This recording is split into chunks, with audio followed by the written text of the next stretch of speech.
Merci, monsieur. Merci, madame la directrice. Je voudrais dire d'abord que, bien sûr, je me réjouis à chaque fois quand les lundis du Collège de France à Aubervilliers arrivent de me retrouver parmi vous, en écoutant le plus souvent mes collègues, mais surtout en vous rencontrant et en ayant le plaisir de partager avec vous ce moment. Alors, ce soir, je dois vous parler du cerveau. Comprendre ce qui nous sert à comprendre, comprendre ce qui nous sert à comprendre, c'est certainement l'un des défis les plus grands auxquels nous sommes confrontés. Et ceci nécessite la contribution de nombreuses disciplines, des sciences humaines et sociales, jusqu'aux sciences les plus dures, qu'on considère les plus dures, comme la biologie bien évidemment, la chimie, la physique et même les mathématiques. Et en fait, ça n'a pas toujours été le cas, mais vous avez des problèmes de micro, voilà. Bon, alors, ça n'a pas été... Voilà, j'espère que c'est mieux. Bon. Ça n'a pas toujours été le cas, mais en fait, plusieurs disciplines sont intervenues ou interviennent maintenant dans les recherches sur les neurosciences ou les sciences cognitives. Et pour vous donner une idée, la Société des neurosciences américaines représente plus de 40 000 personnes qui se réunissent tous les ans dans une très grande ville des États-Unis. En Europe, 7 000 chercheurs se retrouvent tous les ans. Et en France, c'est la Société européenne des neurosciences qui est la plus importante, 2 000 personnes environ. En fait, la neuropharmacologie est une des disciplines qui est arrivée après les neuroanatomistes et les cliniciens et qui est entrée dans le jeu de la recherche sur le cerveau assez tôt, dans les années 50-60, et nous y reviendrons. Et en fait, je voudrais définir en quelques mots la neuropharmacologie. D'origine animale, végétale ou synthétisée par des chimistes, ce sont des substances qui interviennent sur le système nerveux et qui exercent le plus souvent, pas toujours, mais des effets que l'on peut voir, des effets sur le comportement. Alors on pense tout de suite aux serpents, et disons au poison des serpents qui ont des effets immédiats sur le système nerveux central.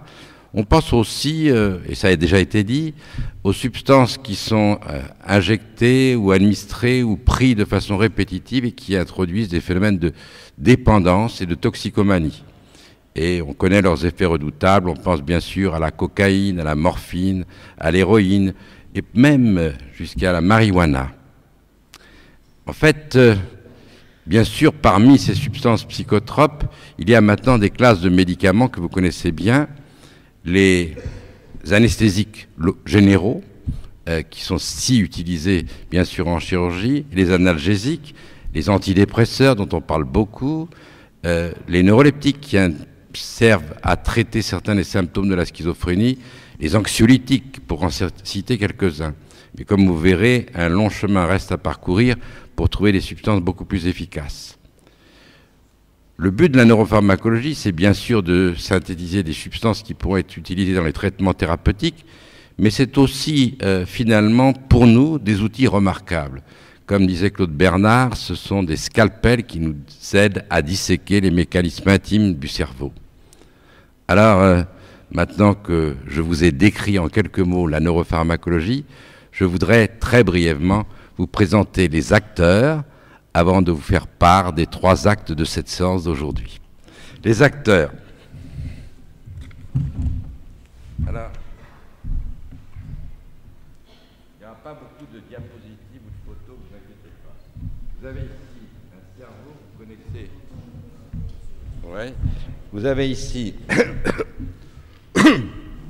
un cerveau très mal dessiné, je l'ai fait très rapidement hier, et vous connaissez le cortex cérébral, qui est à la superficie, avec des aires qu'on appelle le lobe frontal, le lobe pariétal, le lobe occipital ou lobe temporal. Eh bien, juste quelques indications. On a l'habitude de dire que certaines de ces structures cérébrales jouent des rôles particuliers dans certaines fonctions, mais elles ne sont pas les seules. C'est-à-dire que, comme nous le verrons tout à l'heure, les fonctions mettent en jeu des réseaux extraordinairement complexes. Mais, par exemple, le cortex préfrontal est impliqué dans les décisions. Le cortex, tout de suite derrière, on a un cortex moteur, c'est-à-dire qui intervient dans la conduite des conduites motrices. Et puis après le cortex pariétal arrivent les sensations, c'est-à-dire finalement les messages sensoriels. Cortex occipital, c'est la vision et ainsi de suite. Et puis quand on descend à l'intérieur du cerveau, il y a des structures que vous connaissez. L'hypothalamus qui est impliqué dans les régulations neuroendocriniennes, c'est-à-dire qui gouverne finalement la sécrétion des hormones à partir de certains organes périphériques. Et j'ai indiqué l'hippocampe, dont on parle beaucoup parce que c'est une structure qui joue un rôle privilégié dans la mémoire. J'ai aussi indiqué les ganglions de la base, qui sont impliqués dans le contrôle de la posture, comme moi-même en ce moment, qui me tient devant ce micro, et le contrôle de certains gestes. Vous avez vu aussi ce qui est strié, c'est le cervelet, c'est le pianiste qui joue avec beaucoup de dextérité le piano, et donc ça, c'est le cervelet joue un rôle particulier. Et je parlerai très très peu des structures cérébrales, mais simplement pour vous situer l'objet, l'acteur principal, le cerveau. La prochaine diapositive, je vais me lever.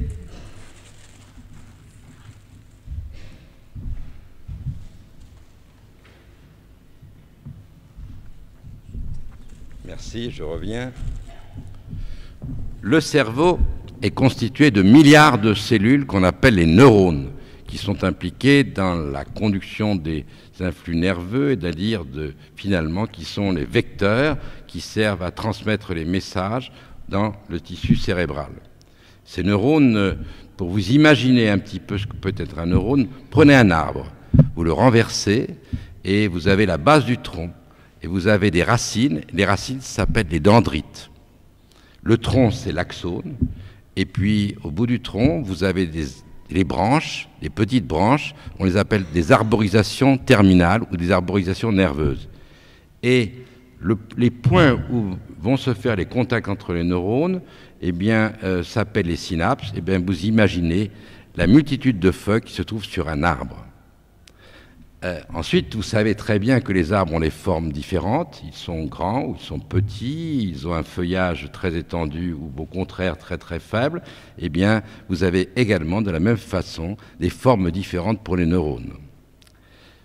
Ces neurones vivent en quelque sorte, sont soutenus par des cellules qu'on appelle les cellules gliales qui forment un écran entre les veines et les artères qui irriguent le cerveau et protègent en quelque sorte les neurones. Mais ils font plus que les protéger, ils leur apportent les nutriments essentiels. Les arbres poussent sur de la terre est essentielle pour, disons, que les arbres puissent pousser, grandir et vivre.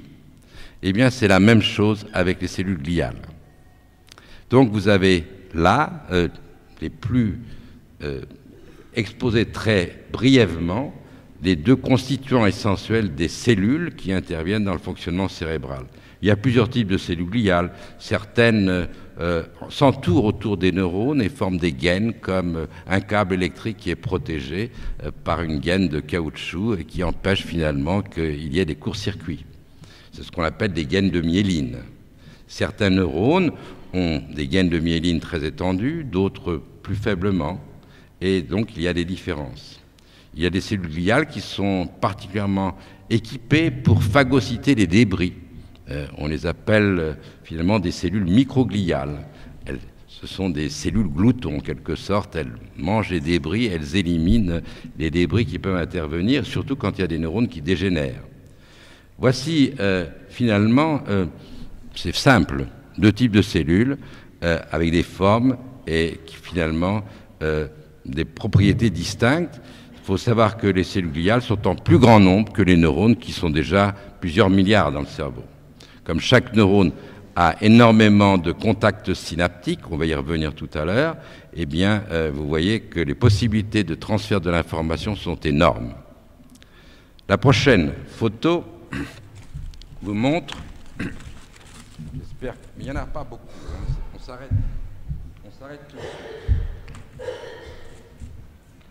Eh bien, ce qui se passe au niveau d'une feuille, c'est-à-dire quand ça va,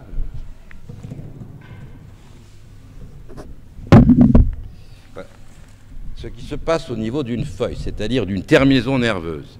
Cette terminaison nerveuse contacte un dendrite du neurone qu'on appelle postsynaptique. Et l'espace entre les deux s'appelle la synapse, quelque chose de très petit. Et il y a au bout de ces terminaisons des vésicules, qu'on appelle des vésicules synaptiques, et qui contiennent finalement des médiateurs chimiques qui sont les messagers des cellules nerveuses. Ces messagers des cellules nerveuses sont libérés sous l'effet de l'influx nerveux, ils passent dans la synapse, ils vont atteindre le récepteur. C'est comme une clé et une serrure. Avec la clé, vous ouvrez la serrure, vous fermez la serrure, et si vous voulez, c'est comme ça que l'information passe d'un neurone à l'autre. Il faut savoir que pour un même médiateur, il peut y avoir plusieurs types de récepteurs. C'est comme si vous aviez une clé passe-partout qui ouvrait plusieurs serrures. Et en fait, comme il y a à chaque fois des serrures un petit peu différentes, des récepteurs différents, on peut imaginer que des molécules qui seront synthétisées par les chimistes agiront sur un récepteur et pas sur l'autre, c'est-à-dire auront une propriété plus spécifique que l'effet du médiateur. Ensuite, le médiateur, lorsqu'il a agi sur le récepteur, eh bien, il est inactivé.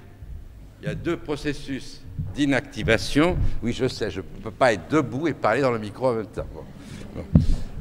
Quand il est inactivé, il peut être inactivé par des enzymes, c'est ce qu'on appelle le catabolisme enzymatique, ou il peut être inactivé en étant recapté directement dans le neurone. Et vous verrez que c'est un processus très très important.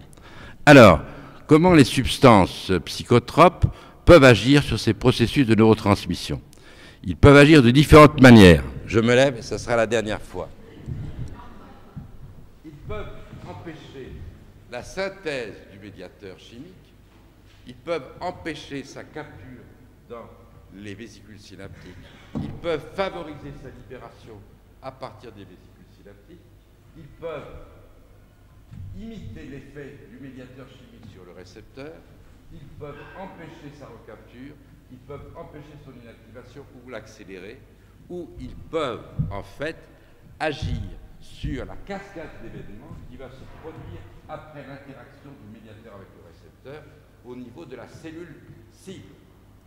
Et ces cascades d'événements sont étudiées maintenant en détail. Elles sont extraordinairement complexes et j'y reviendrai. En fait, il y a deux types de réponses, comme c'est écrit à la fin de cette diapositive. Il y a des réponses induites par les médiateurs qu'on appelle des réponses ionotropiques. Ceci veut dire, ne vous inquiétez pas, c'est exactement les seules choses que je vais dire un peu plus compliquées, et après j'en terminerai ainsi, par la conférence, mais disons les explications. Les réponses ionotropiques, c'est-à-dire qu'il y a des récepteurs qui ont des formes qui laissent passer un canal, et des ions peuvent passer au travers de ce canal. Ces ions sont des ions que vous connaissez tous, le sodium, le potassium, le chlore ou le calcium. Et en fait, quand il y a des messages qui sont ainsi transmis par des médiateurs et qui permettent le passage des ions, les informations sont rapides. Et c'est la sommation de toutes ces informations qui arrivent sur une cellule qui va induire, on appelle ça vulgairement son activation ou son inhibition. Activation, on déclenche un influx nerveux, inhibition, on s'oppose à cet influx nerveux.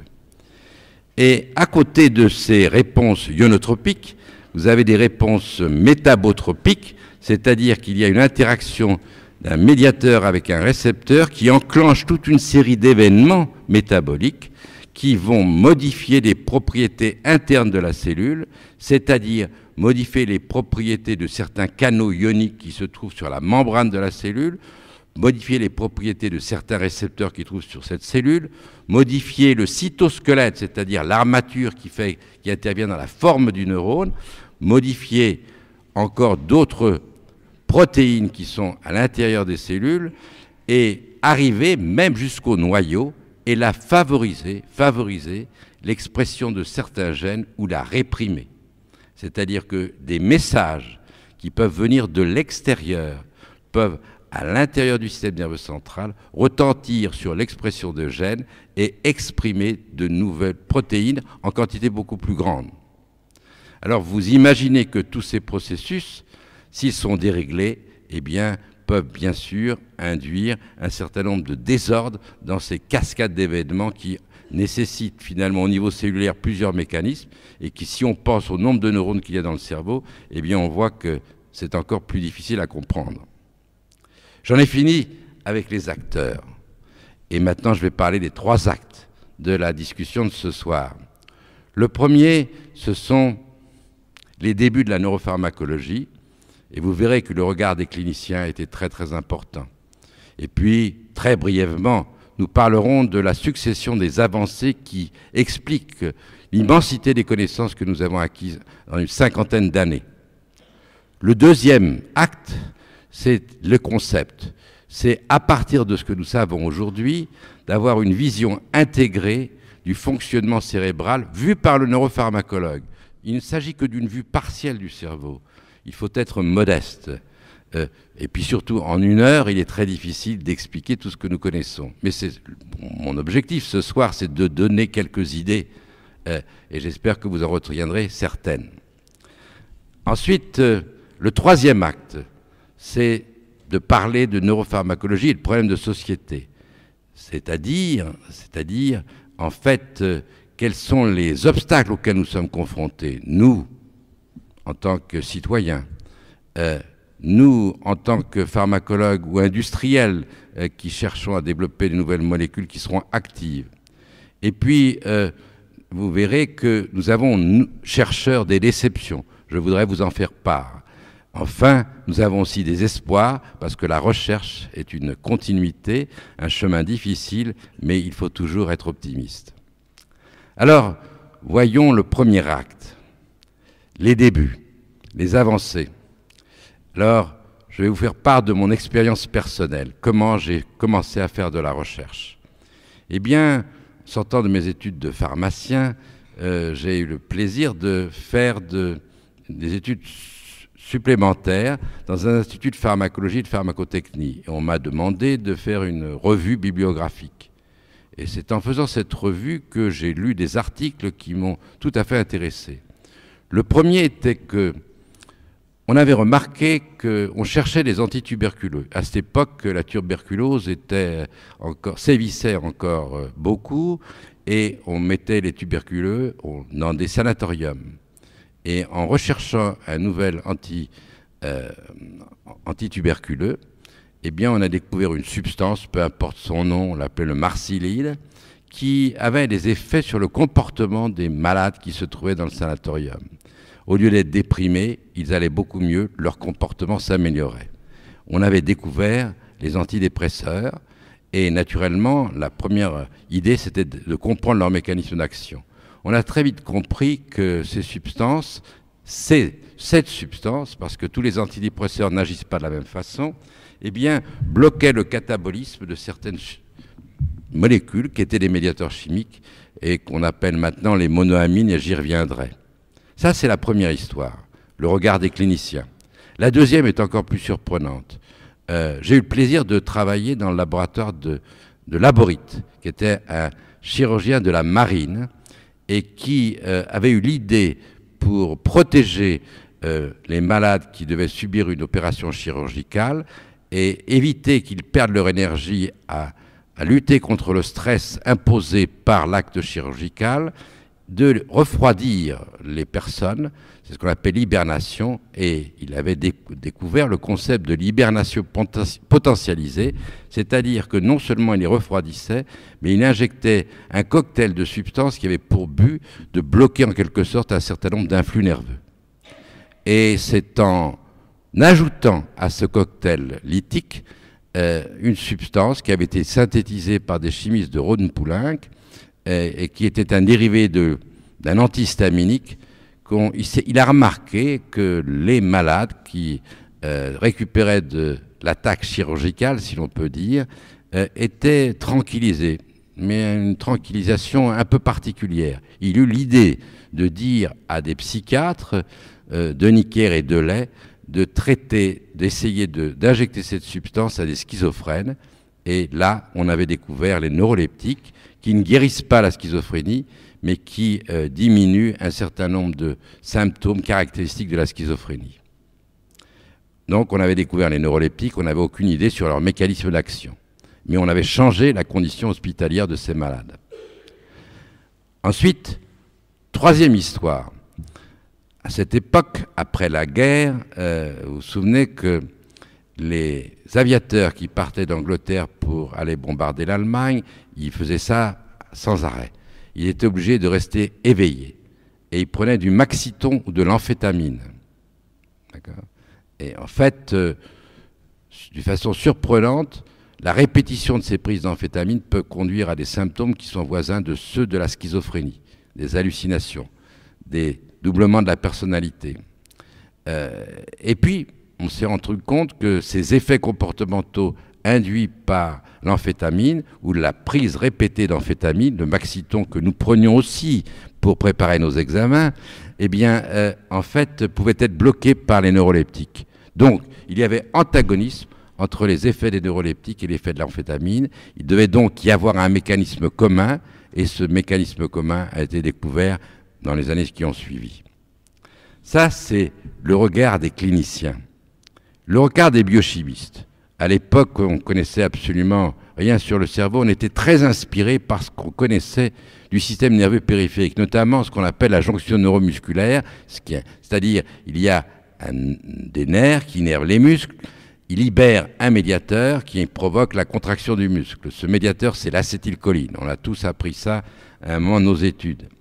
Eh bien, en fait, ces recherches sur, disons, l'effet de l'acétylcholine, son action sur son récepteur, qu'on appelle le récepteur nicotinique, eh bien, en fait, ont guidé les concepts que l'on avait au début de nos recherches.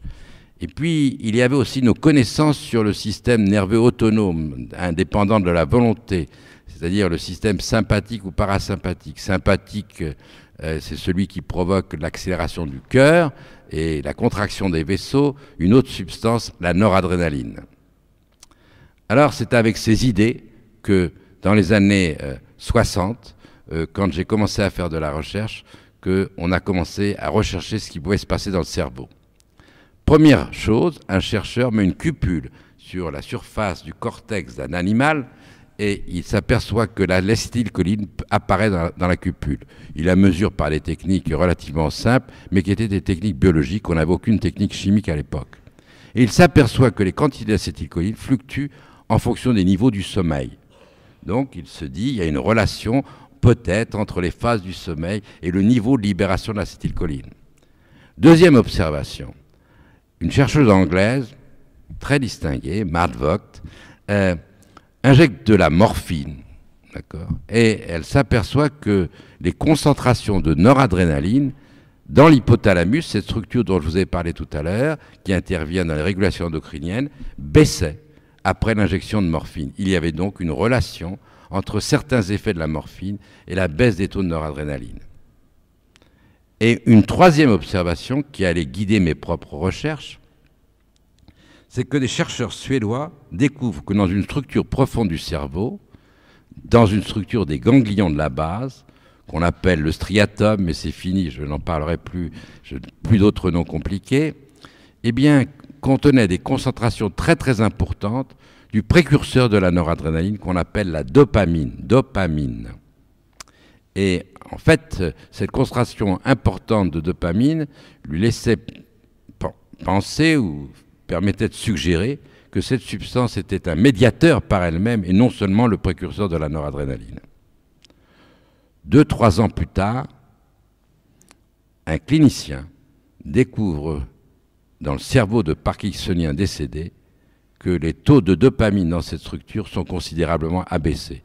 Et il fait une relation entre la maladie de Parkinson et la baisse des taux de dopamine dans cette structure. Et c'est là que démarre véritablement la neuropharmacologie moderne, avec deux groupes de recherche. D'un côté, des biochimistes comme moi-même, et biochimistes américains surtout, et puis de l'autre côté, des histochimistes, c'est-à-dire des gens qui sont des spécialistes de l'anatomie, et c'est une école qui se développe en Suède. La première chose que font les biochimistes, c'est de chercher des substances qui empêchent la synthèse de noradrénaline ou de dopamine. et qui induisent comme ça, en injectant ces substances, des baisses de dopamine ou des baisses de noradrénaline dans le cerveau. Et moi-même, ce que je fais, j'essaye d'imiter ce qu'avait fait un chercheur qui allait devenir mon patron aux États-Unis, qui allait après être prix Nobel, Julius Axelrod, qui consistait à utiliser des molécules radioactives et qui servaient de traceurs qu'on pouvait suivre grâce à leurs rayons qu'elles émettaient. Et donc, il s'était aperçu qu'en injectant de la noradrénaline radioactive dans la circulation périphérique, elle était captée par ce mécanisme de capture dont je vous ai parlé.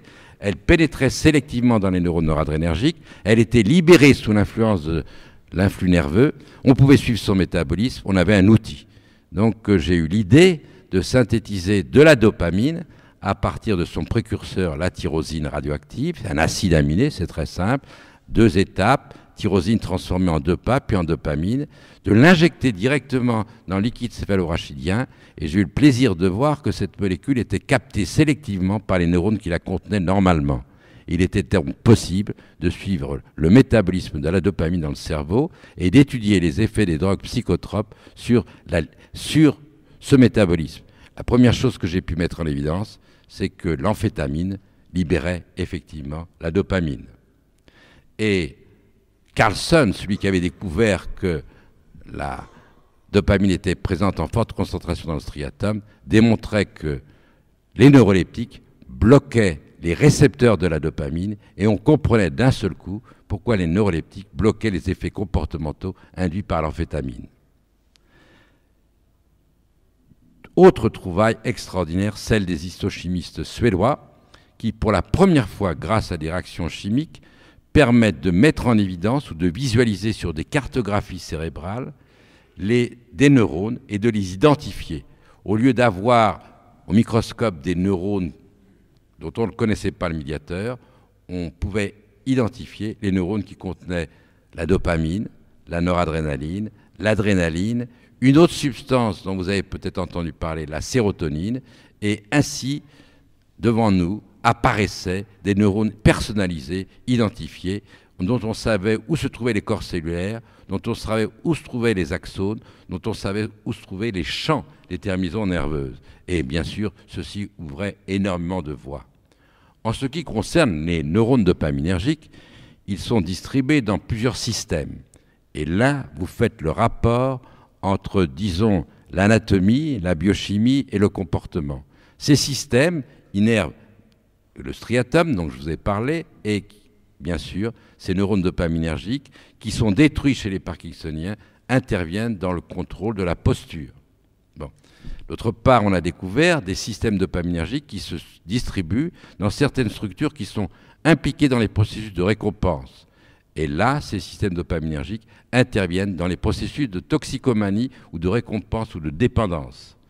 Enfin, on a découvert un autre système qui se projette au niveau du cortex préfrontal, ce qu'on a d'ailleurs découvert dans le laboratoire, et ces neurones dopaminergiques interviennent dans le contrôle des décisions.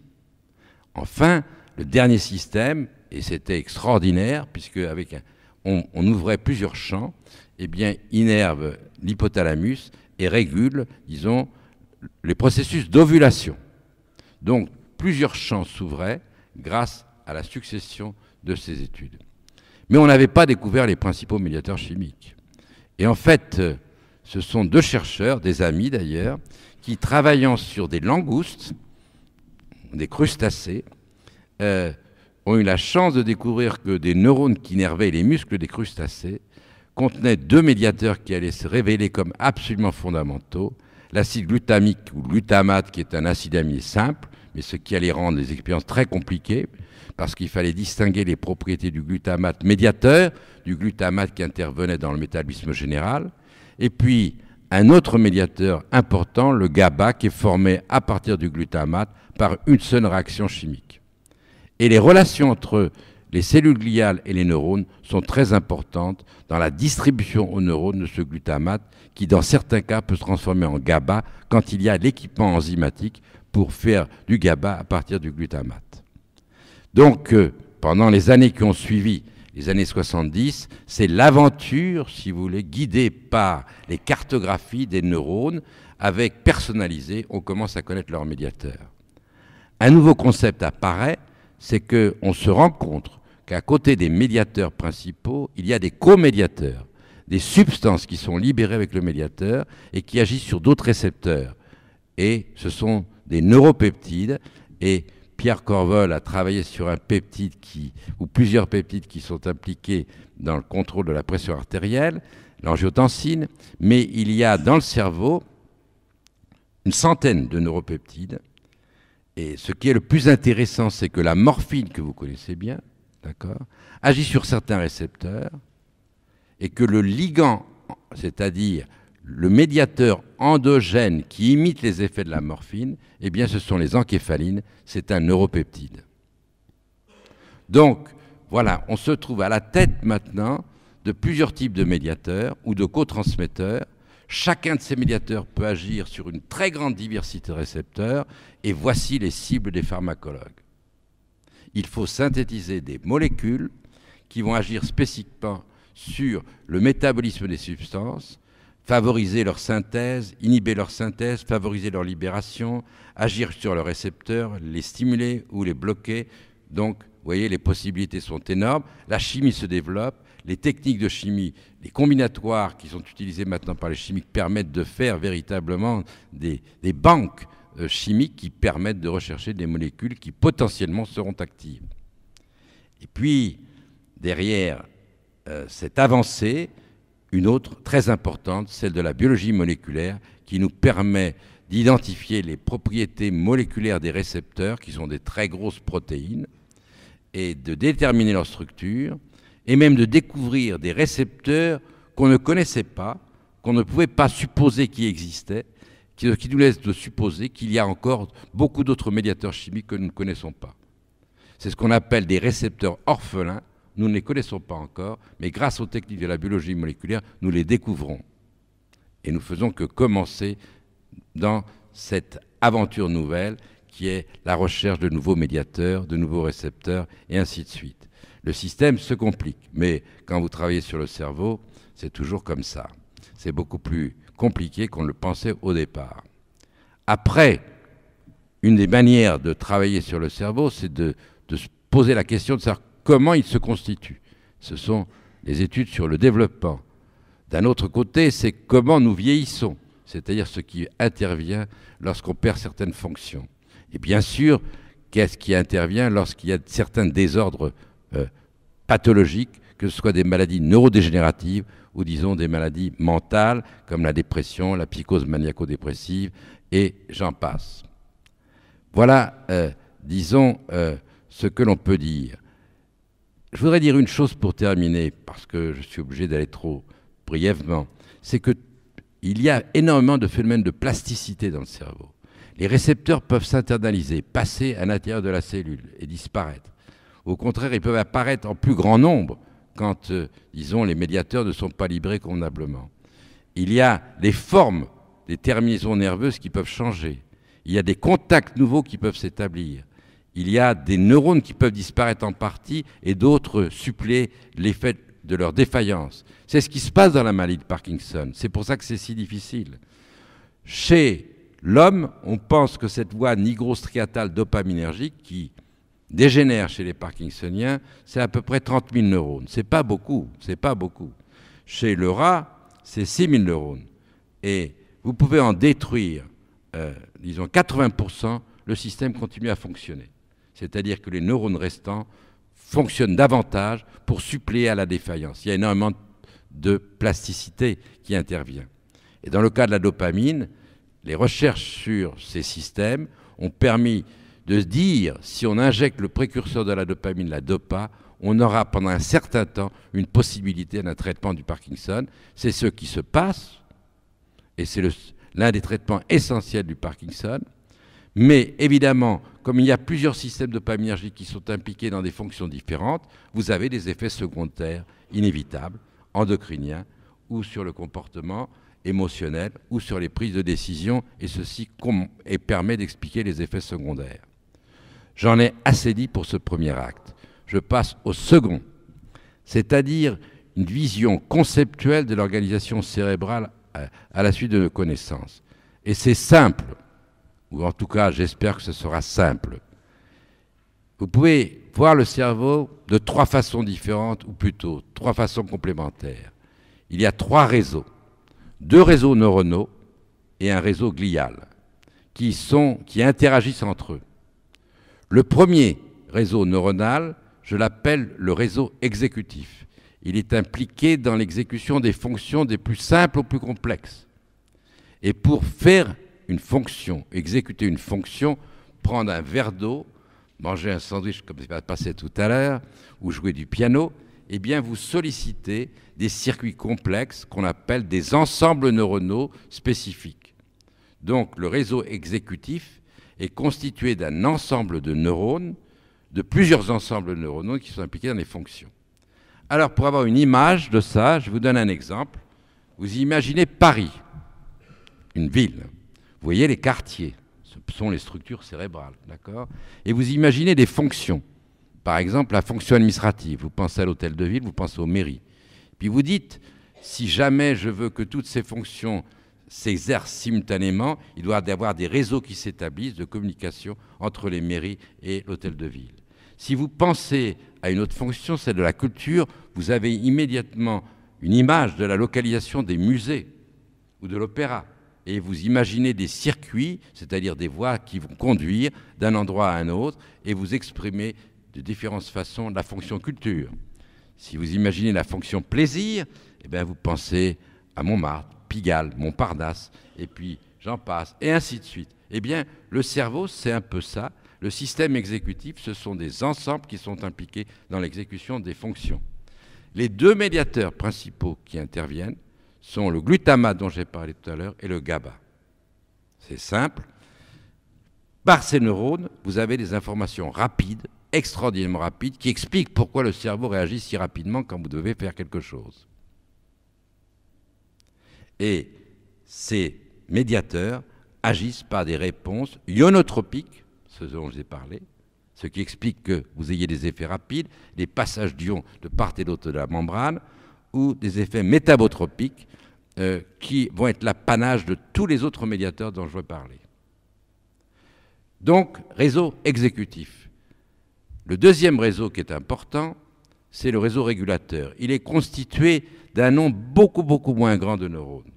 Mais les neurones sont des formes différentes, ils sont beaucoup plus divergents, ils vont innerver plusieurs structures simultanément et ils vont faciliter ou réprimer les fonctions gouvernées par les ensembles neuronaux du du réseau exécutif. Donc, ce sont des systèmes qui permettent ou qui répriment finalement l'exécution de vos fonctions. Et beaucoup d'agents psychotropes, pas tous, interviennent sur les transmissions qui dépendent de ces systèmes. Les corps cellulaires de ces systèmes se trouvent dans les parties basses du cerveau, mais les axones et les terminaisons nerveuses innervent toutes les structures, y compris plus bas la moelle épinière. Et on a maintenant énormément d'outils pour travailler sur ces systèmes. Ce sont des systèmes peu myélinisés, la vitesse de conduction est lente, ils réagissent à des signaux du milieu extérieur et du milieu intérieur, cher à Claude Bernard. Ce sont des systèmes homéostasiques qui, finalement, permettent les régulations, contrôlent en quelque sorte les systèmes qui sont impliqués dans l'exécution de fonctions, ces régulateurs dont on rêve dans le système de la crise financière dont nous regardons tous les jours les événements. Eh bien, voici ces régulateurs. Une image par rapport à la ville. Vous imaginez la ville, vous voulez aller au cinéma, la fonction de culture, vous allez dans un café à Montparnasse, la fonction de plaisir, vous allez faire des démarches administratives. Eh bien, pour y aller, il faut que les voies de transmission fonctionnent, c'est-à-dire la circulation fonctionne. Eh bien, si jamais vous arrêtez les feux dans les rues, le système se bloque et un système de régulation, c'est celui qui régule bien l'ouverture des feux pour que vous alliez rapidement où vous voulez. D'accord ? Eh bien, le système régulateur, c'est un peu ça. Donc, 2 réseaux neuronaux, les réseaux exécutifs et le réseau régulateur.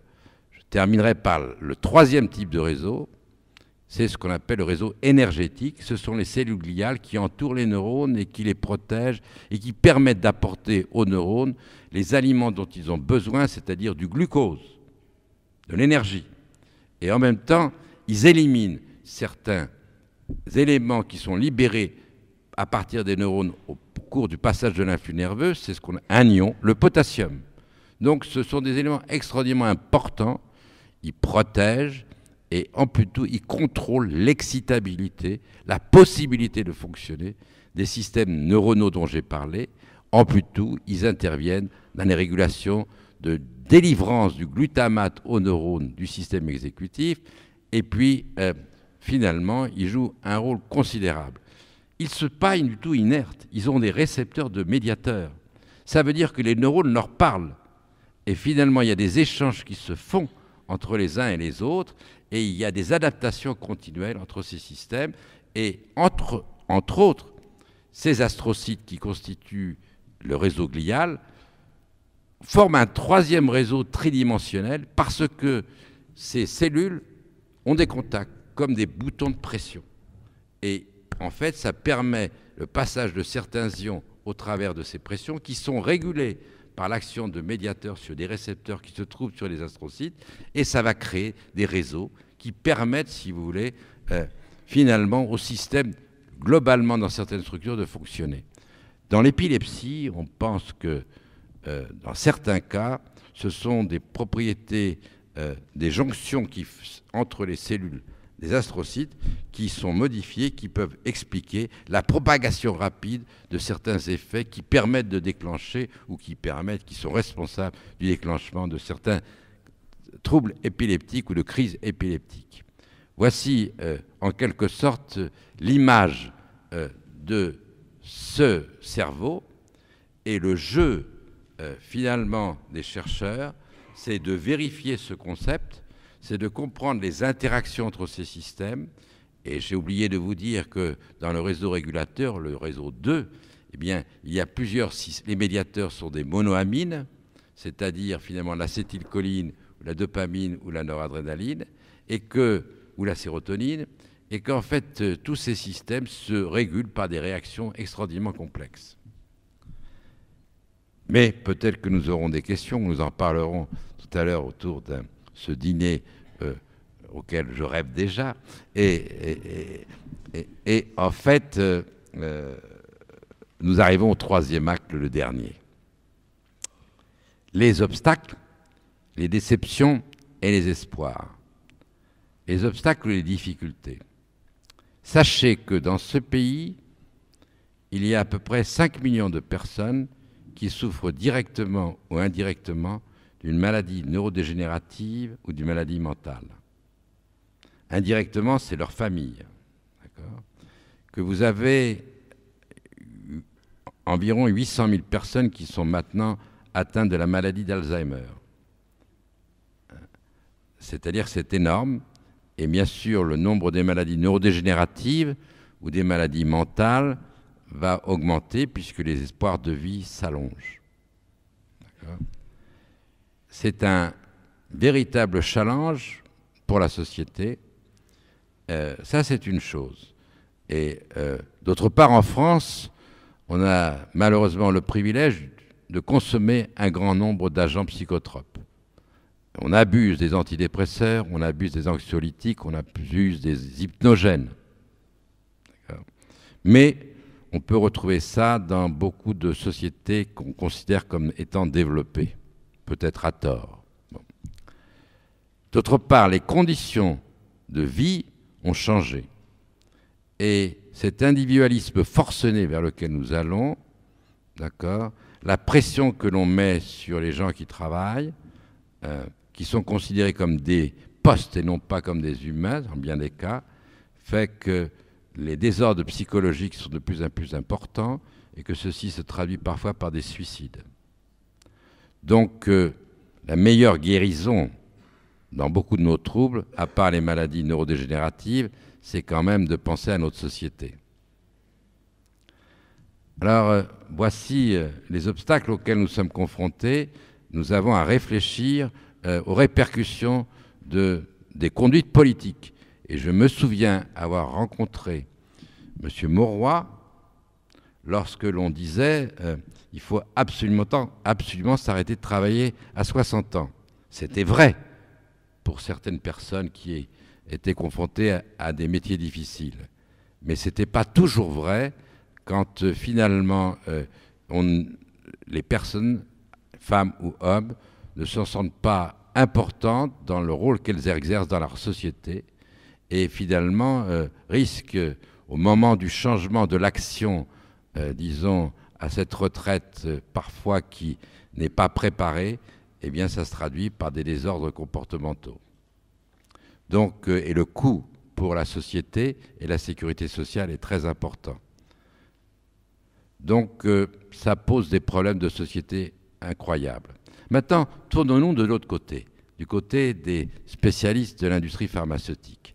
Eh bien, on a vu pendant ces dernières années des fusions s'opérer, les industries pharmaceutiques diminuer en nombre, c'est-à-dire les centres d'imagination se réduire. On fait des énormes groupes qui, soi-disant, ont les possibilités de recherche de plus en plus importantes, c'est vrai, mais d'un autre côté, quand vous diminuez le nombre de groupes, vous diminuez l'imagination. C'est un problème. Et les acteurs de l'industrie pharmaceutique, qui sont si importants parce que c'est eux qui vont synthétiser les molécules nouvelles dont nous avons besoin, et vous allez voir pourquoi on en a besoin, surtout dans le domaine du cerveau, parce qu'on a fait des progrès énormes dans les autres domaines. Je pense à ton domaine, au cardiovasculaire, mais nous, un long chemin reste encore à parcourir. Nous sommes très déficitaires de ce côté-là. Eh bien, les industriels mettent 8 ans ou 9 ans pour synthétiser une molécule qui sortira sur le marché et qui s'avérera plus efficace que les molécules qui existent déjà. C'est beaucoup plus cher comme investissement que de sortir une nouvelle voiture. Enfin, maintenant, avec le problème des génériques, c'est-à-dire que les molécules nouvelles qu'ils ont synthétisées rentrent dans l'espace public plus rapidement, et ce qui veut dire que les investissements par rapport aux gains sont plus importants qu'auparavant. Enfin, dans le domaine des maladies mentales et des maladies neurodégénératives, les essais cliniques sont extraordinairement coûteux et longs, parce que ce sont des maladies chroniques, ce sont des maladies qui ont des répercussions tout au long de plusieurs années, et en fait de faire des essais cliniques et de s'apercevoir qu'une substance est active, naturellement vous faites des essais maintenant qui sont obligatoires avec des conditions éthiques qui sont normales, mais qui nécessitent des essais simultanés dans plusieurs pays, d'autant plus que dans le cas des maladies mentales, eh bien les diagnostics ne sont pas si clairs que ça. Il peut y avoir des idées différentes sur, disons, certains types de maladies mentales dans certains pays par rapport à d'autres. Donc, les problèmes de la recherche clinique, qui coûtent 9 fois plus cher que la recherche pour trouver les nouvelles molécules, c'est-à-dire le développement, sont énormes. Donc, les industries pharmaceutiques sont confrontées à des problèmes difficiles, d'autant plus que lorsque nous travaillons, nous n'avons que le modèle animal pour prédire si une substance va être active. Alors, pour vous donner une image que j'exagère volontairement, c'est que quand j'étais étudiant et qu'on voulait tester l'effet d'un hallucinogène, vous saviez comment on le testait?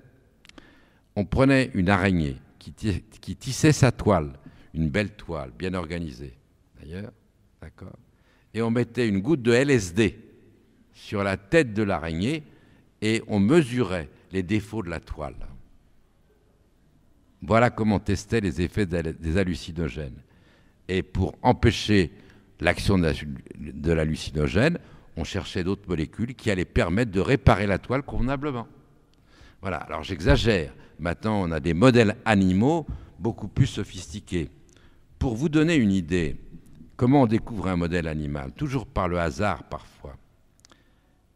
En Californie, d'un seul coup, on a vu apparaître des gens de 20 ans ou 30 ans qui développaient une maladie de Parkinson, alors que c'est très rare. C'est une maladie que l'on a quand on est plus âgé. Et en fait, ce qu'ils avaient fait, c'est qu'ils avaient consommé de l'héroïne, des drogués. Mais cette héroïne était fabriquée localement et c'était un produit anormal au cours de la synthèse de l'héroïne à partir de la morphine qui s'était formé. Et ce produit a été, naturellement, tout le monde en a parlé, une série de parkinsoniens qui apparaît d'un seul coup. Naturellement, tout le monde a cherché, on a trouvé ce que c'était.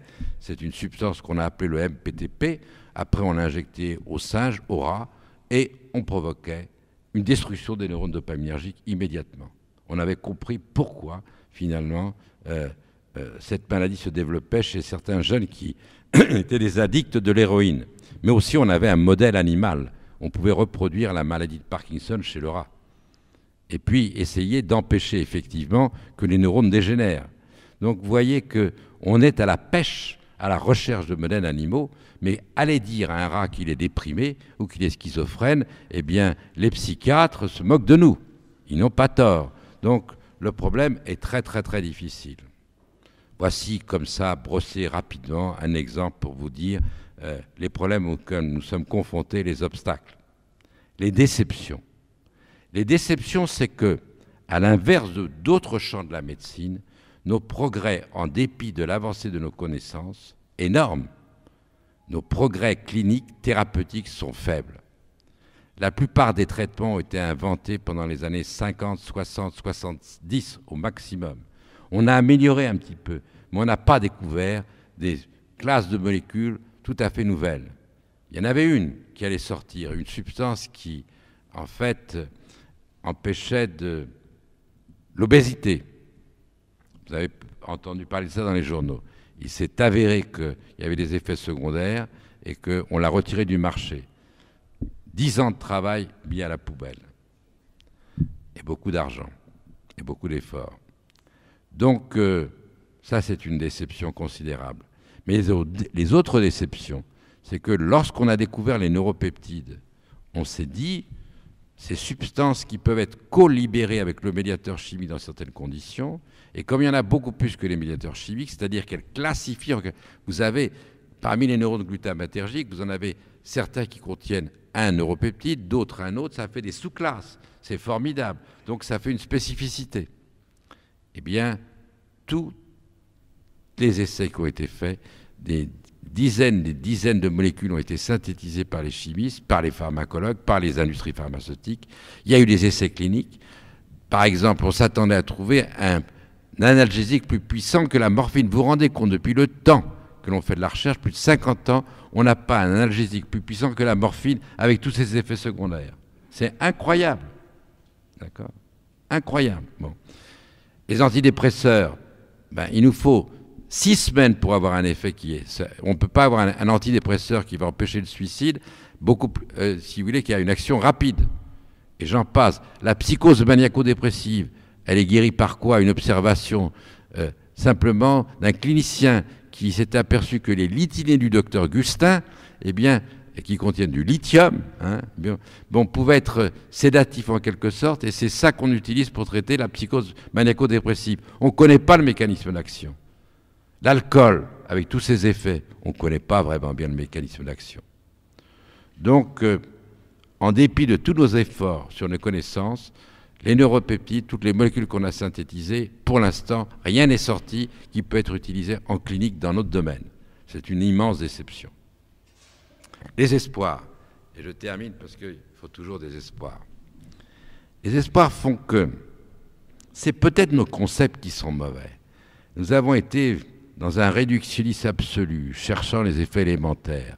Nous n'avons pas recherché des combinatoires qui recopient en quelque sorte, qui imitent les combinatoires du cerveau. Une maladie aussi complexe que la schizophrénie, ce n'est pas un médiateur. C'est l'ensemble de plusieurs choses qui interviennent pour provoquer des désordres comportementaux de très longue durée. Il nous faut trouver les associations qui seront les plus pertinentes. Et c'est ce bricolage dont parlait François Jacob. Inventer de nouveaux concepts pour rechercher autrement. Et ça, c'est amusant, c'est un défi. C'est parfois difficile de faire comprendre ça aux industriels. Mais que les combinatoires sont importantes. Et pourtant, dans le sida, qu'est-ce qu'on a fait? Les trithérapies. Ça a un avantage considérable, c'est-à-dire qu'on utilise 2, 3, 4 molécules qui agissent par des mécanismes d'action différents. Ces propriétés provoquent des effets synergiques Les effets secondaires diminuent parce qu'on diminue les doses de chaque produit. Et puis on a utilisé ça dans le cancer. Pourquoi pas dans les maladies mentales? Alors les médecins de médecine générale le font parfois sans le savoir, puisqu'ils mélangent les molécules, mais sans savoir pourquoi et comment, juste par l'intuition et par une certaine expérience pragmatique. Mais nous, les chercheurs, nous devons trouver quels sont les combinatoires pertinentes, les prioritaires qui sont importantes, et ça, c'est un challenge pour l'avenir. Enfin, un autre domaine complètement différent, il n'y a pas que les pharmacologues qui peuvent avoir raison, c'est un chercheur français ou des équipes de chercheurs français qui l'ont trouvé dans le cas de la maladie de Parkinson dont j'ai parlé comme exemple. La connaissance des circuits, la connaissance des désordres, des régulations qui sont introduits par la destruction de ces neurones dopaminergiques, eh bien nous la connaissons, nous connaissons ce qui se passe. Et ce chercheur qui s'appelle Benhabid, qui est un Grenoblois, qui était un neurochirurgien, qui est aussi un physicien, qui est aussi un biochimiste, la connaissance de plusieurs disciplines est importante, a eu l'idée de reproduire certaines expériences qui ont été faites il y a 30 ans. Il introduit des électrodes dans le cerveau, et il provoque des stimulations de haute fréquence. Et vous voyez un parkinsonien complètement bloqué qui ne peut plus marcher, rien du tout, quand vous stimulez à une fréquence déterminée, il se remet complètement à marcher, il court comme vous et moi. Enfin, moi, je ne cours pas très vite maintenant, mais en tout cas, il est en pleine forme. Donc, comme vous avez des pacemakers pour le cœur, vous pouvez dans certains cas penser que vous pourrez avoir des pacemakers qui vous permettront dans certaines maladies graves de retrouver un comportement normal et des possibilités de vivre à peu près normalement. C'est quand même un espoir considérable et maintenant on pense que dans certaines crises épileptiques, de l'enfant notamment, auxquelles on n'a aucun traitement, eh bien des techniques comme ça sont recherchées, étudiées. Alors, il y a aussi ces fameuses greffes de cellules nerveuses, ce qu'on fait maintenant avec les cellules souches dont vous avez entendu parler dans les journaux. On va être capable de générer des neurones, de faire du bricolage et peut-être de reconstituer des circuits défaillants. Ce sont des espoirs, mais la recherche s'accélère. Certains pays ont considéré pendant les 10 dernières années qu'il fallait faire un effort particulier, ça s'appelait la Decade of the Brain, c'est-à-dire concentrer nos efforts, échanger davantage et multiplier les efforts de disciplines convergentes. Eh bien, j'espère que du concept, nous passerons aux hypothèses et que demain, nous aurons une réalité nouvelle.